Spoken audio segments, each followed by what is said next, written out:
I want to take a minute and make a video for you guys real quick here that is going to be kind of fun, teach you how to use the machine and have a little fun at the same time. It's not really a super practical thing to do, but it's a fun exercise that'll teach you a little bit about the discrimination patterns on the Manticore.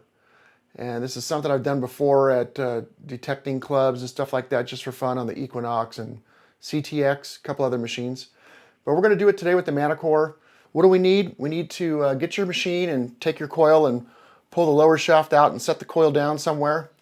Turn sensitivity down to about 5 so you don't have to worry about that. Get yourself a piece of scratch paper, a pen, and some coins. So for the coins, I have a silver half, silver quarter, silver dime, and a silver nickel. And then I have a clad quarter, clad dime, buffalo nickel, wheat back, and a memorial cent. And you could also throw in there a zinc cent if you wanted to. You could use any coins you want, really, but what we're really trying to do is I call this a fun little exercise called gas money. So suppose you go out to the park with your machine and you just want to set it so you only hear the coins and you don't hear anything but these coins right here. And that way you could just quickly try to get yourself some quarters, some dimes, and a little gas money to get home with. We've all done this for fun in the park before. And in this case, we're going to do it on the Manticore. Not sure you'd ever really want to run the Manticore this way, but you could. So go ahead and get your machine turned on and get your sensitivity turned down to about 5. Put your coil like this. You could run the coil the other way too. You can swing things across the bottom or the top of a coil, by the way. You don't have to do the bottom. So however you want to do that. And go to, you could pick any program you want. I'm going to pick the program that I'll probably hardly ever use for now, which is All-Terrain General. And keep in mind that any changes you make locally on that user profile stay with that user profile. Now, luckily, you can reset just a user profile back to factory resets very easy without having to reset the entire machine back to factory resets. But in this case, we're going to go ahead and go into the All-Terrain General and make some changes that will stay until you reverse them. And another good thing is it's easy to reverse these changes. So let's have a little fun, get your pen out. First thing we're going to do is get the machine turned on and start looking at some IDs. I'm going to start with make sure you have no rings on or anything like that. Got a silver half here. So 94.95 on the silver half. Silver quarter, 90.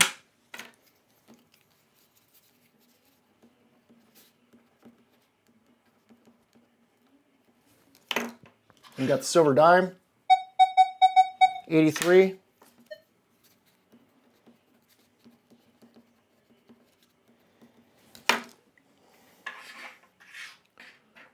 And then we got the silver nickel, 28. It's pretty rare to find a silver nickel. A lot of guys go a whole year without finding a silver nickel, but you might as well put it in there. Like I said, you could use any coins you want. So I already forgot what that was. What was it? 28.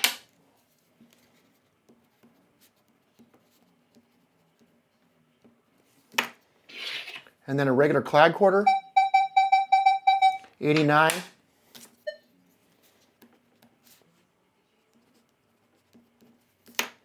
And a clad dime, 78, 79.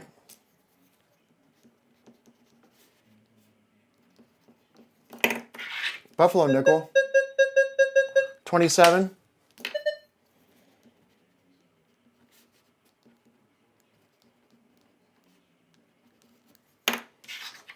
Got a wheat back, 77, 78. Now, speaking of wheat backs, I think that it was around 19, correct me if I'm wrong, 85, 83, somewhere in there. They changed the penny to a zinc penny from an all copper penny. So if you have a 1959 or earlier penny with a wheat back design on the back, that is pure copper for sure. And what you want to do is you want to listen to a copper penny, and then you want to hear a zinc penny, a modern penny. Big difference. So copper penny is 78, let's just say 78. I'm going to do 77, 78, and I'll show you why in a second. And then his zinc penny, 61, 62. If any of these come up with two numbers, write both numbers down.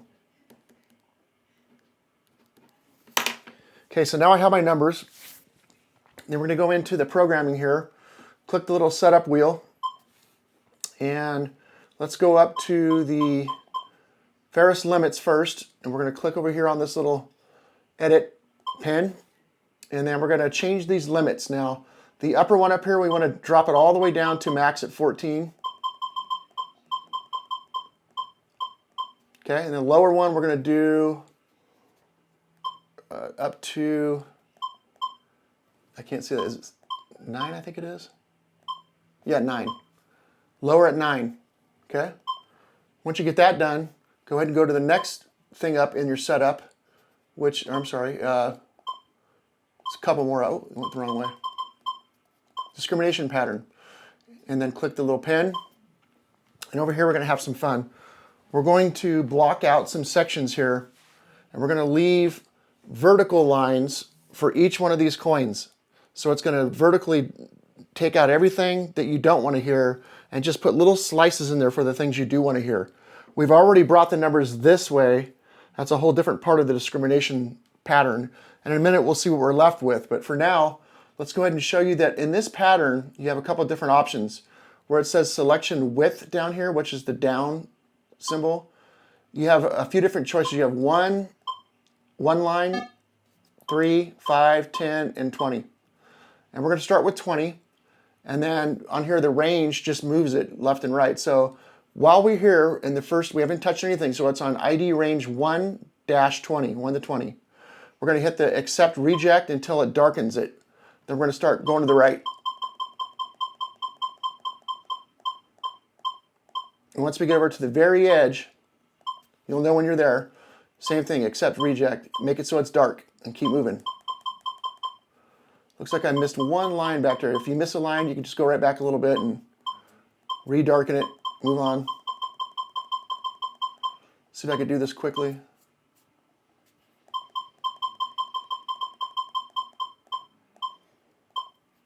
Keep going. There we go. And one more. Right to the edge.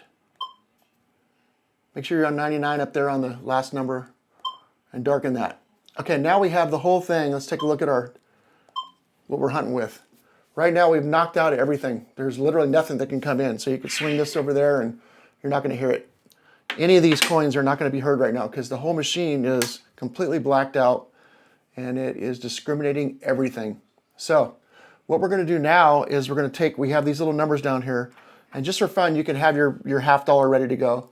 But let's go over and look on the screen there. You see that little dot down there in the bottom right? We want to make sure that dot in the 2D screen is where we're going to open up a little sliver in the vertical discrimination pattern. So if we go back to where we were just at in discrim pattern, we're going to lower our size down to 3. And we're going to go up to, what do we say the half was? 94, 95. Pay attention to your numbers up there on top. Go all the way up to 94. And so it's going to open up 94 to 96. And we're going to open it. So now let's listen. So now you can hear the half, right? We're going to repeat that for the quarter. So the quarter was 90. So we're going to go backwards to 90. And 90 to 92. Now, if you wanted to be real precise and even have more fun, you could lower this down to 1 and just open 90 only. Let's do that real quick and see if that even works. Okay, now 90 is open. So it will hear the silver quarter, but it may not hear the clad. So you could actually get it all the way down to microscopic, just one number. But any of these coins that had 2 numbers, you're going to have both of those numbers open. The ones that just bang 90, 90, 90, 90, you'll be safe to leave it on 90, but keep in mind that a worn silver coin is going to come up a little bit different than a freshly dropped silver coin that was never dug. So in other words, if it has lots of material and it's not worn and there's not a lot of silver worn off the coin, it could come up all the way up to 93. I've seen silver quarters come in at 93. So this one's coming at 90 and it's pretty worn. So just keep in mind that you want to have a little bit of a buffer window there, and that's why I like the 3 instead of the 1. So we're going to raise that back up to 3. And we're going to reopen it. Okay, now let's go down to our dime, which is 83. Same thing with the dime. You know, you could have a little bit of a worn dime coming in at 82 and a really nice dime at 84. So I'm going to go 82 to 84 and open that. Let's listen to the dime now. Comes through fine. Go down to, let's see, we got kind of working backwards here a little bit. I probably could have got all these done at once, but as we went down the line. But let's go ahead and skip all the way down to the silver nickel. It's quick, just zoom on down to 28. Give yourself a window of 27 to 29 on that. And open it up. Let's check the nickel. Nice. All right. So that covers the 4 silver coins that I had here. Let's jump back. Well, actually, since we're already on the left side, let's take the other nickel, the buffalo nickel, which was 27. I think we just opened 27. So we're done on that one. Let's forget about that.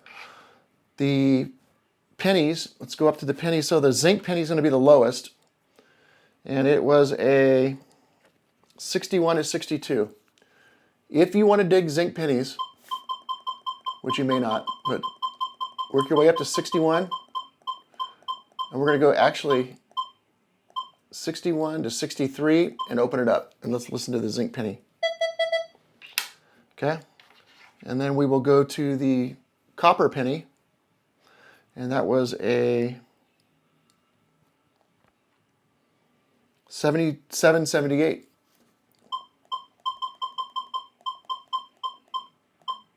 Go to 77 and open it up.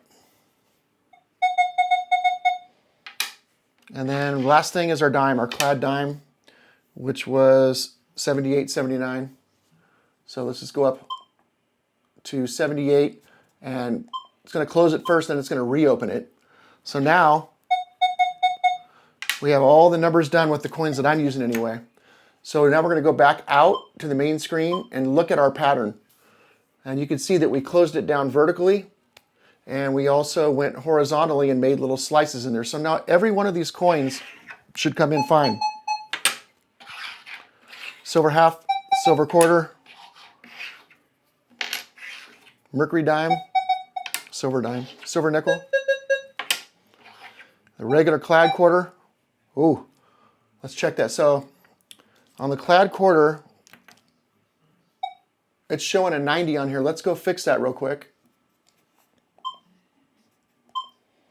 We're going to go over to 89 to 91 and open it up. And then we got the buffalo nickel. Nice. Just confirming the quarter's still good. The dime, clad dime, a zinc penny, and a copper penny. And you could do, you could use a steel penny, although when those are dug, the very few I've ever seen dug were just completely roached and trashed because they rust. And then, Indian head pennies come up different. There's 2 different kinds of Indian head pennies. There's the thick ones, and actually there's 3 different kinds for composition. So you could get crazy with it if you really wanted to just go like type coins and all that. But just for fun, if nothing else, we're learning how to do the discrimination in this video. So let's just check one more time, make sure everything's coming through.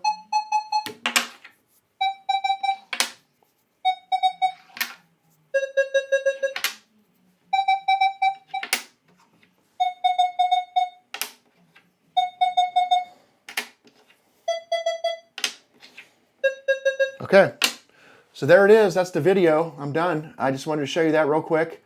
And to undo this, the easiest way to undo it is just kind of undo what we did. Just go in here and do your discrimination pattern and put this thing all the way up to the size of 20 and start on the right edge. So you have 99 on the right edge, up here in 99, and then just close it and open it. Drive over to the left, close and open. Drive over to the left, close and open. You could reset the machine, just in this one program, but this is just as easy and just as quick and kind of fun. Again, you're learning how to undo something. So try this. Do it this way just so you can learn. So now it's all open that way. You'll see it's just all white again. If I go back out here and go up to the limits, we have to go back and put those back. So the lower is at, we're going to put that at 4. And then we want to go to this one, you want to put it at 11.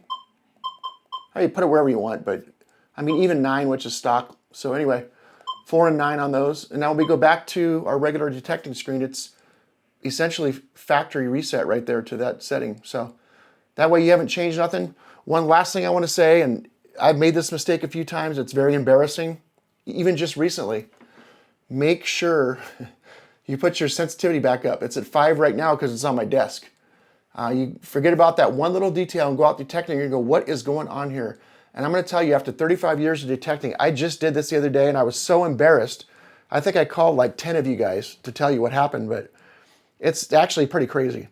So for 4 hunts, I took my CTX out and I wasn't finding anything. I was having 4 bad days in a row, which is highly unlikely, unusual.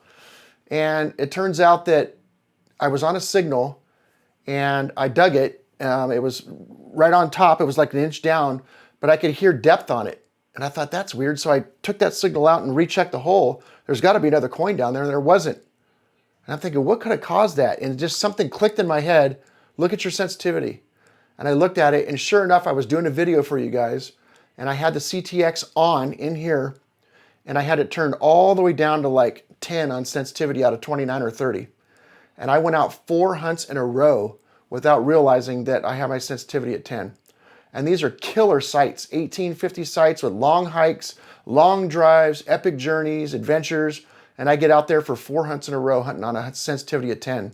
Very embarrassing. So live and learn through my mistakes. And put your sensitivity back up after you get the machine put back together before you go out. But hey, have fun with this and try some different coins out and stuff. And maybe even just for fun, try this in the park sometime. Have a little competition with a friend or something. Set your machines up like this. Go over to that program, have it ready to go. Do it at home. When you get in the field, jump over to that program, ready, set, go. You go different directions.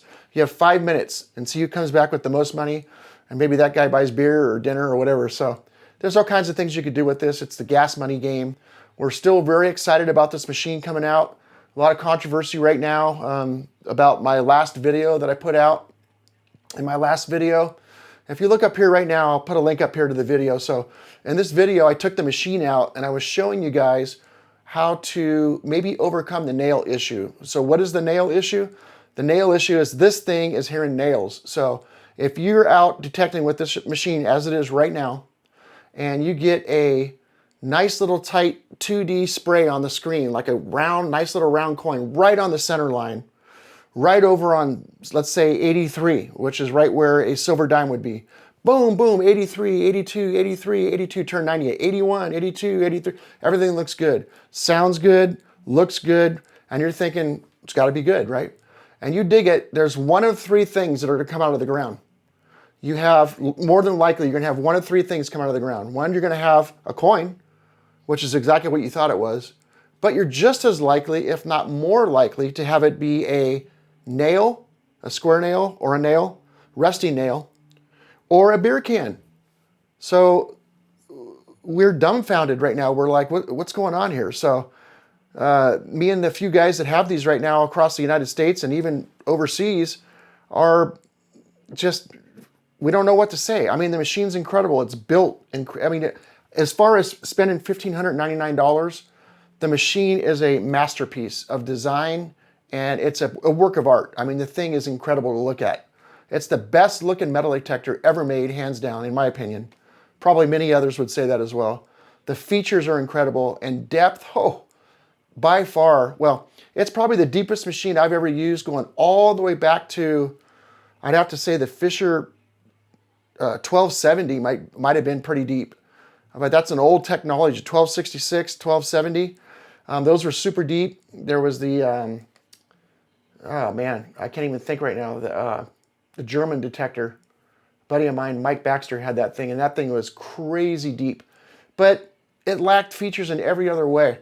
So this thing is deep. In my coin garden, I have an accidentally buried 14-inch nickel And we tested it, and this thing bangs on that 14-inch deep nickel. None of my machines will tell me there's a nickel down there.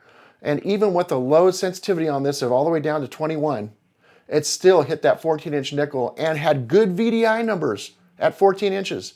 And the dime, my 12-inch dime, no issues whatsoever. So the depth on this thing is exciting. We're super excited about the depth. But until they figure out the iron thing, right now we're digging a lot of iron with it. We're digging a lot of nails, a couple beer cans here and there. With my CTX, I never really dug beer cans for two reasons. One, they overload, and I haven't even heard an overload on this thing. I don't even know if it does it. I assume it does, but I haven't heard an overload yet. I've dug a lot of aluminum cans in the top 2 inches of soil. It hasn't overloaded on me yet. CTX does. It overloads on you. And also there's other clues about the size of the signal just by the tones. And what I'll do is I'll switch over my CTX to sizing pinpointing. And sure enough, I look down and it's blooming this giant XY plot down there. Oh, there it is. That's probably a can. Do I walk away? No, I'm still going to dig them because it could be a belt buckle. It could be a gold rush buckle. A cast brass belt buckle is going to bloom just as big on this thing sometimes as an aluminum can will. So we still dig them, but at least we're not caught off guard by it. This thing is catching me off guard. The dimes sound just like the nails and the cans, except for the thing that I noted in that video that I just showed you up here in the corner a minute ago, where there is something going on where I'm hearing a little bit of a delay over the nail. So if the nail's here or the little thin piece of iron is here, and here's my little thin piece of iron right here, and I swing the coil over it, I'm getting a weird sensation where instead of going bang, bang, bang right on this coin, I'm getting the bang over here. And on the way back, I get the bang over here. It's like the processor had to think about it for a minute. And that's a thing that's kind of common on the CTX. I'm used to the CTX. I have countless thousands of hours on the CTX. So I hate to go off topic from the gas money game, but getting back to this, the coin, when you swing over it, is just instantaneous. Boom, boom, boom, boom, right on it. Nails and iron on the CTX have a late report. They report way over on the edges like this, where a coin reports right over the coin. I noticed that I'm hearing that with this machine too. I don't suggest that you walk away. Some other channels are saying that I'm suggesting that you walk away if you hear the delay. No, hell no, don't walk away. You gotta dig it. I walked away from one on mistake the other day on the video, and I regret it still. I know right where that signal was. I'll go right back and check it, but I probably shouldn't have walked away and, all big-headed and I'm gonna walk away from this one because it's got a delay. Yeah, well, I'm probably not ever gonna do that in the field. Number one, let me start by saying that if I'm out detecting with this and I'm not making a video for you guys, I'm gonna be in all metal mode, listening to everything. I wanna hear threshold. I want to hear iron grunts. I want to hear every single noise this thing can throw at me. I like that. I like hunting like that.